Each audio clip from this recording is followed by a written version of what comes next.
Hello, class 4th, subject Hindi, and today I am going to teach you lesson number 3. Okay, see, this is your Hindi book, and now today we will start lesson number 3, which is बुद्धिमान कारीगर. Okay, बुद्धिमान कारीगर एक story they रखी है आपकी book में जिसको हम आज पढ़ेंगे. Okay, now listen carefully and after it आपको लेसन दोबारा से रीड करना है. ओके, सेल्फ रीडिंग ज़रूर करेंगे. तो एक बार है ना, बहुत पुरानी बात बताई गई है कि एक राजा था और एक उसका मंत्री था. तो राजा का नाम मूर्खचंद था और उसके मंत्री का नाम अनाड़ीमल था. तो जो राजा मूर्खचंद था, उसका जो राज्य था वो बहुत काफ़ी बड़ा था और एक दिन बैठे बैठे उसके मन में आया कि क्यों ना अपने राज्य में घूम लिया जाए. तो उसने कुछ सिपाहियों को साथ में लिया और अपने राज्य में घूमने के लिए निकल पड़ा. रास्ते में रास्ता जो था वो कंकड़ पत्थरों से भरा हुआ और ऊबड़ खाबड़ सा था. अब राजा को पथरीले रास्तों पे चलने की आदत थी नहीं. तो क्या हुआ, थोड़ी दूर चलने पर ही उसके जो पैरों में ना वो कंकड़ चुभने लग गए. तो उसकी हालत ख़राब होने लग गई और उसके पैर भी धूल मिट्टी में भर गए, मतलब उसके पैरों में भी धूल मिट्टी लग गई. अब उसने आगे जाने का विचार छोड़ के अपने महल में वो वापस लौट आया, लेकिन सोच में पड़ गया इस चीज़ को लेकर कि भाई रास्ता इतना ऊबड़ खाबड़ है और मैं अपने राज्य में नहीं घूम पाया जिसके कारण. तो उसने अपने मंत्री अनाड़ीमल को बुलाया और गुस्से में बोला कि हमारे राज्य में इतने कंकड़ पत्थर हैं, तुम इतनी हिम्मत कि वो मेरे जो हमारे राज्य के कंकड़ पत्थर इतने सारे हैं, उनकी इतनी हिम्मत कि वो मेरे पैरों में चुभ जाए. तुम लोगों से क्या एक रास्ता भी साफ नहीं किया जाता?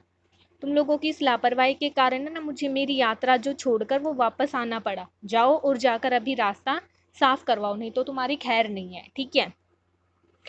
अब राजा की आज्ञा सुनकर जो मंत्री था अनाड़ीमल, उसकी आंखों के आगे अंधेरा छा गया कि भाई रास्ते के इतने कंकड़ पत्थर जो उनको साफ कैसे करेंगे.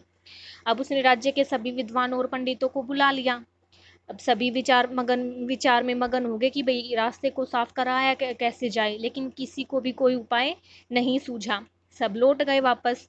अकेला मंत्री सोचता रह गया कि भाई कैसे किया जाएगी. अब अंत में खूब मातापच्ची करने के बाद उसे एक उपाय सूझा. उसने 10,000 झाड़ुएं खरीदी और प्रजा में बंटवा दी अपनी, और सारी प्रजा को जो सारी प्रजा थी वो सफाई में जुट गई. किंतु झाड़ू लगने से क्या हुआ, जो राज्य में थी वो धूल और राज्य में धूल उठी और पूरा राज्य धूल दूषित हो गया, यानी कि पूरे राज्य में धूल ही धूल उड़ने लग गई. अब उस धूल के कारण जो राजा और प्रजा थी दोनों खांसते खांसते हैरान और परेशान हो गए. राजा ने फिर से मंत्री को बुलाया कि नारीमल, ये तुमने क्या कर दिया? रास्ता साफ करने को कहा था, राज्य में धूल उड़ाने को थोड़ी ना कहा था मैंने.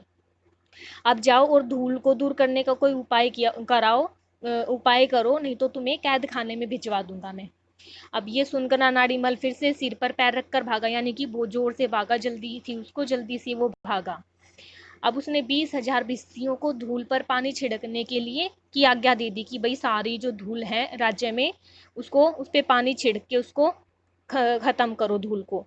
तो अब छिड़काव पानी का इतना हुआ कि राज्य का जितना भी कुओं और तालाबों का पानी था वो सारा खत्म हो गया और राज्य के लोग जो थे वो प्यासे मरने लग गए. अब जिधर देखो उधर कीचड़ कीचड़ हो गया. अब राज्य की यह हालत देखकर राजा ने फिर मंत्री अनाड़ीमल को फटकारते हुए बुलाया और उसको कहा कि नाड़ीमल, तुमने पहले हमारे राज्य को धूलम धूल कर दिया और अब सारे राज्य में कीचड़ ही कीचड़ हो गया. जल्दी ही कुछ इंतजाम करो, नहीं तो मैं तुम्हें सूली पर चढ़ा दूंगा. अब अनाड़ीमल फिर से घबरा गया बेचारा. अब वह बिना सोचे समझे बोला, महाराज, अभी अभी एक उपाय सूझा है मुझे. अगर सारे राज्य की धरती को चमड़े से मढ़वा दिया जाए तो कैसा रहेगा? अब राजा को यह उपाय पसंद आ गया. उसने धरती को मढ़ने के लिए सभी कारीगरों को बुलाने का आदेश दे दिया कि हाँ ठीक है, हम पूरे राज्य की धरती को ना चमड़े से मढ़वाएंगे, आप कारीगरों को बुलाओ. अब राजा के आदेश पाते ही सिपाही दौड़ पड़े. देखते देखते सारा जो दरबार था वो कारीगरों से भर गया. अब उनमें से किसी ने राजा की बात का समर्थन नहीं किया, क्योंकि वो पॉसिबल ही नहीं था. अब पूरा राज्य में चमड़ा कैसे बिछाया जाएगा, है ना. सब एक आवाज में बोले, महाराज, पूरे राज्य की सड़कों पर चमड़े से मढ़ने के लिए न तो हमारे पास पर्याप्त चमड़ा है और न ही हमें उतनी शक्ति है कि हम पूरे राज्य में चमड़ा बिछा सकें. अब यह बात सुनकर राजा फिर से निराश हो गया और अपने मंत्री के चेहरे पर तो जो डर के कारण हवाइयाँ उड़ने लग गई थी अनाड़ीमल के कि भाई अब तो तू फिर से फंस गया. अब ठीक उसी समय ना एक बूढ़ा कारीगर आया। वह राजा को नमस्कार करके बोला, महाराज आज्ञा दे तो मैं एक उपाय बता दूं। तो राजा तो पहले से क्रोध में ही था, तो वो क्रोध में बोला कि बक बक मत करो, जो उपाय है ना जल्दी जल्दी से बता दो। तो बुद्धिमान कारीगर ने अपने थैले से थोड़ा सा चमड़ा निकाल लिया और उसे काट छांट कर सील दिया। फिर उसने वह चमड़ा राजा के दोनों पैरों में पहना दिया और राजा से प्रार्थना की कि महाराज, सारी धरती को चमड़े की में मढ़ने की बजाय अगर हम अपने पैरों को चमड़े से मढ़ लेना उचित होगा। ठीक है, क्योंकि वो तो पॉसिबल भी था। अब राजा को बूढ़े कारीगर की युक्ति बहुत अच्छी लगी और अनाड़िमल की भी जान में जान आ गई, और इसी से क्या हुआ, जूते का आविष्कार हुआ था। ठीक है, तो स्टोरी बहुत अच्छी थी, तो इसको दोबारा से पढ़ेंगे। ओके, अभी आपको नीचे दिखाई दे रहे शब्दार्थ दिए हुए हैं आपके। क्या करना है आपने, इनको अपनी नोटबुक में लिखेंगे और लर्न भी करेंगे। Okay, now we will do our exercise work now. अभी आपको दिखाई दे रहा है लिखित प्रश्न के आंसर्स दिए हुए हैं आप पे। There are 4 answers of your लिखित प्रश्न, 1, 2, 3 एंड 4। ओके, ये आपके लिखित प्रश्न के 4 क्वेश्चनों के आंसर हैं। नोटबुक में सुंदर सुंदर राइटिंग में लिखेंगे।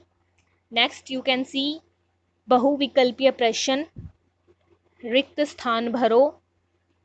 और थर्ड क्वेश्चन है गद्यांश को पढ़कर सही उत्तर पर राइट लगाओ। ओके, बहुविकल्पीय प्रश्न है जो, उसके फर्स्ट में आंसर आएगा 3, सेकंड में आएगा 1, थर्ड में सेकंड, फोर्थ में सेकंड, फिफ्थ में थर्ड। ओके, नेक्स्ट रिक्त स्थान भरो, you can do here from here. Okay, and the next is गद्यांश को पढ़कर सही उत्तर पर निशान लगाना है। तो उसके 1 में आ जाएगा 1, सेकंड में आ जाएगा 2, थर्ड में 2 और फोर्थ में 1। Fine, and now you can see भाषा ज्ञान। भाषा ज्ञान के आपके सबसे पहले व्यक्तिवाचक संज्ञा और जातिवाचक संज्ञा लिखने थे आपने। ठीक है, तो वो यहाँ से देख के लिखेंगे आप। नेक्स्ट क्वेश्चन आपका था उचित विराम चिन्ह लगाकर वाक्य पुनः लिखो। तो उसके भी 4 क्वेश्चंस के आंसर यहाँ पे हैं, 1, 2, 3 and 4। Okay, and the last question is मुहावरों के अर्थ लिखकर वाक्यों में प्रयोग करो।